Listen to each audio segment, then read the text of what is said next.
lecture, which is Occupational Health, the Big Picture. We've been spending a lot of time talking about occupation, and we have generally thought about that in relation to individuals and with a bit of thought given to groups and communities. And we spent a lot of time thinking about context, particularly. And what I want to do this week is bring all of those things together. So to think about the big picture in terms of think more about context, but in a slightly different way, but also to think about how is my individual purpose, meaning, and the impact an occupation has on my health. How are those things influenced? What shapes them, and so on. We're going to be drawing on the work of a woman called Professor Anne Wilcock, who is an occupational therapist and occupational scientist in Australia, although she has worked in Australia and the United Kingdom, but has an international reputation. And the particular perspective that she brings, which we'll be talking about in this lecture, is a public health, community health focus. And so she's really encouraging us to think about what are some of those big issues in terms of the way society is structured, the values that we have in our society, how are those things influencing occupation and therefore health. And so that's what we'll talk about. We're drawing on the work that she published quite a while ago in 1998, but there is a second edition of the book, and she's currently working on a third edition of that book as well. In that first edition, she proposes two triangles. One triangle has at the top positive health, well-being, absence of illness, and the other one has disease, disability, and death. The triangles are structured so there are different levels, and the proposal is that depending on how the lower level is put together, that will influence what goes on at the next level up. Depending on what happens at that level, that will influence the next level up, and so on and so forth. And so by using this, or these triangles, we're able to track back down from disease, death and disability, or from health and well-being, and to be able to identify or to start to think about what's enabling that to happen, what's causing that to happen. Starting off then with the positive health, well-being and absence of illness triangle, you can see the four levels there, which we'll go through. So the argument is that occupational indicators of health status are things such as having a range of occupations to participate in, a person or people being feeling able and open to new challenges, having sufficient energy levels, and having normal blood pressure, cholesterol, etc. The argument is that if those things are present and they're present for long enough, then the person or that group of people will experience positive health, well-being and an absence of illness. What causes or enables those things to occur are the positive influences on well-being at the next level down. And so this is having occupational opportunity and choice, for example, having occupational balance, having a sense of belonging, and having some freedom, which is linked with choice about what to engage in and how to engage in it. How do those things, what enables those things to happen? The next level down, some of the examples are legislation, what do the laws say and how do they shape some of those positive influences on well-being we've just talked about. For example, what are some of the leisure opportunities available to people?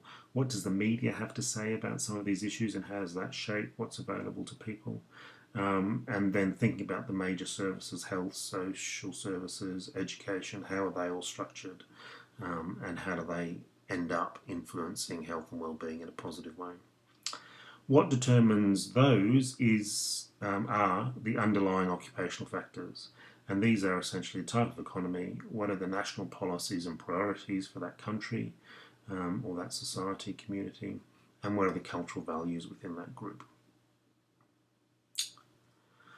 Looking at the other triangle with disease, death and disability, you can see the different levels on the right hand side there, slightly different, which we'll come back to talk about in a minute. But essentially, similarly to before, people do experience early preclinical health disorders, such as boredom, burnout, depression, those very biomedical things. And the argument is that if those are present and present for long enough, then that person or people will experience disease, disability and or death.